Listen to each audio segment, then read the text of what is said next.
Good evening. I'm Dianne Messer. I'm here speaking as a private citizen. I am active with a number of groups, but I don't want to attribute my comments because they are not going to be very palatable, I'm afraid. First of all, I want to say thank you to the esteemed commission members for being here and for your attention.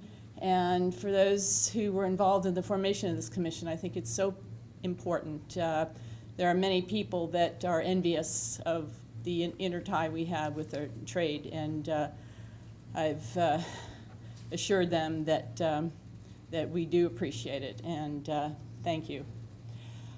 I'm going to try and offer a little bit different perspective here, long-range view and strategy. First of all, I wanted to mention that I apologize not for having printed remarks. I can supply them afterwards, but I've been very involved in some nuclear issues. There have been a series of national hearings around the country since October on dealing with waste.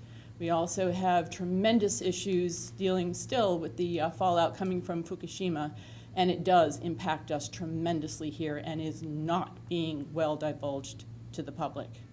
For instance, since we're talking about the impacts on food and on agriculture, we do get quite a bit of imports from, I can't quote you any statistics off the top of my head, but we get a lot of imports from Japan. And I am aware that between the EPA and the FDA, that allowable radiation limits have been raised very quietly. It might shock you to know that some of the radiation limits that are being permitted for the imports to this country are a lot higher allowance than they are in Japan. Shocking, but true.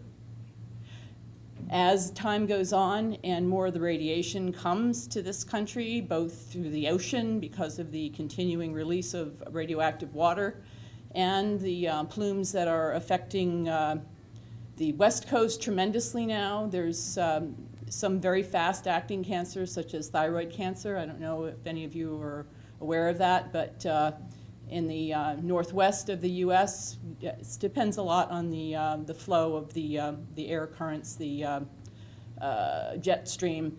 There has been an 8-fold increase in thyroid cancer already in births. And so this is in utero that the severe impacts are being felt. But not to get too far off on that track, what we see being proposed with the Trans-Pacific Partnership is it's shocking. I think we're having the wrong conversation here. We're talking about eviscerating our health and our business and our imports and putting ourselves subordinate to the needs and demands of multinational corporations.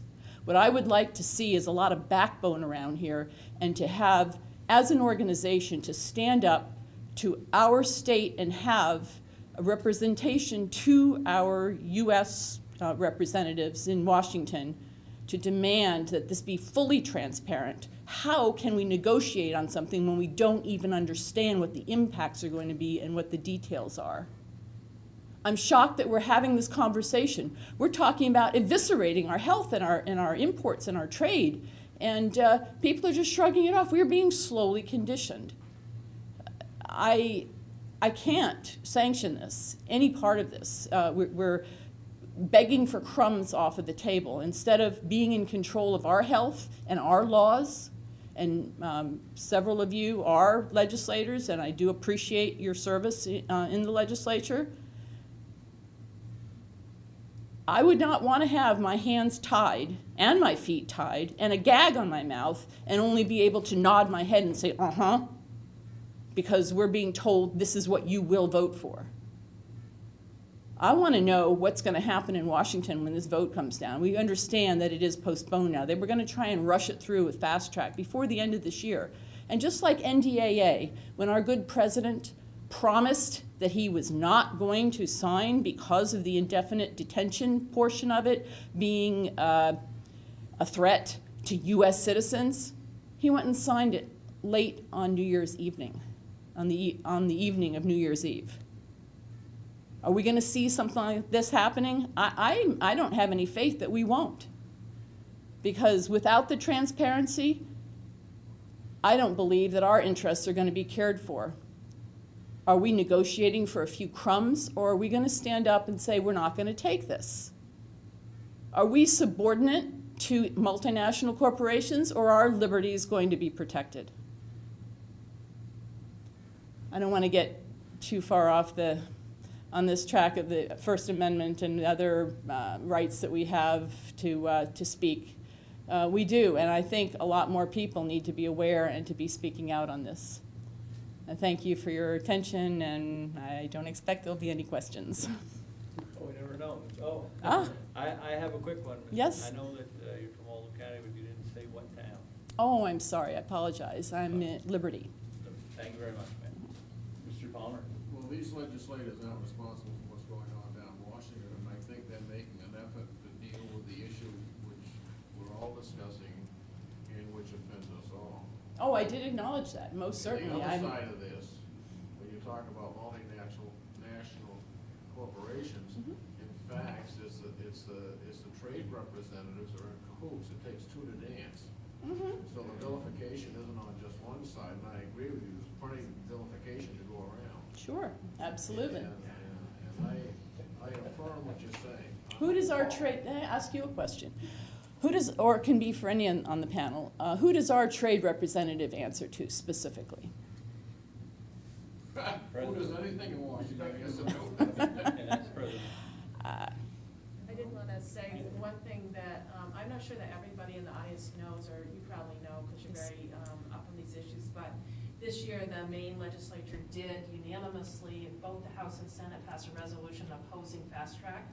And the Fabulous. previous year, we passed a resolution opposing the secrecy of the Trans-Pacific, well, of the trade process in general, and laying out what we would have liked to have seen as a model of consultation. And that again passed unanimously in both the House and Senate.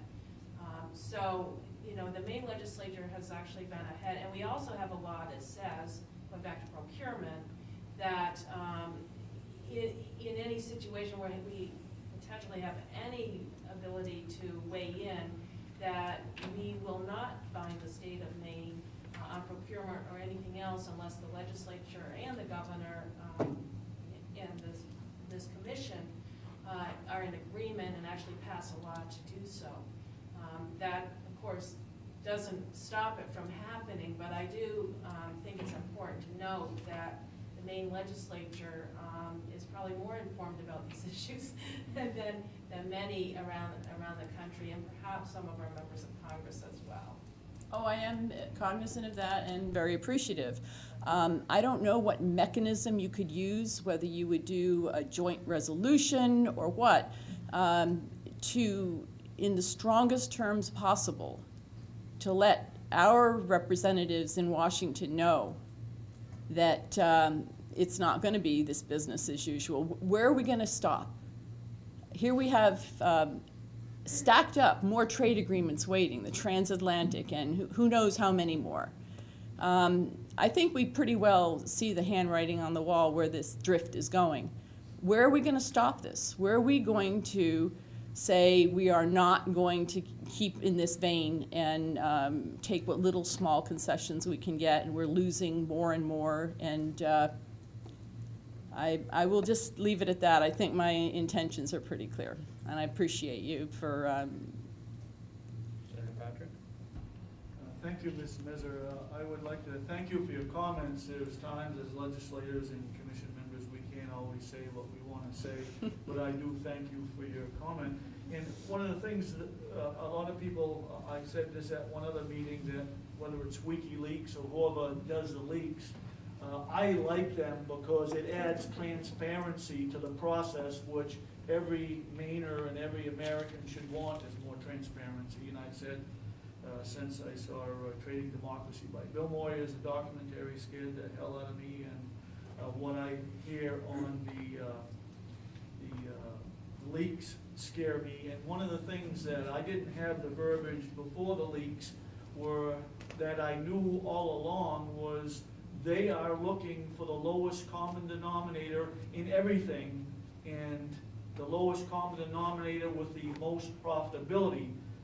who they are. I'm not 100% sure. I have an awful lot of ideas on who they are, multinational corporations and that. But from that standpoint, the leaks add value because when you actually take a look at what, no matter what it is, whether it's milk or anything, lobster or that, if it's the least common denominator and it doesn't take into consideration that we as human beings and we as Mainers expect to have at least minimal standards, if not the highest standards, to protect us as citizens, then I have problems as well with everything until we can find our representatives fighting for us from a standpoint of having the standards and the openness and the transparency that we all need, because if you can't have transparency, I'll never support anything unless I can understand it in just common English, not the known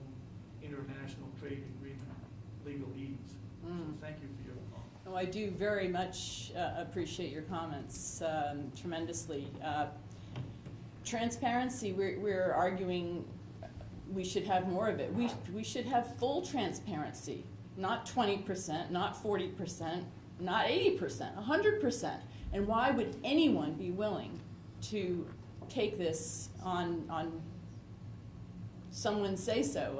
Our own legislators in Washington, and I don't just mean from Maine, any of them, I've been reading about their responses and their reactions to this total lack of transparency.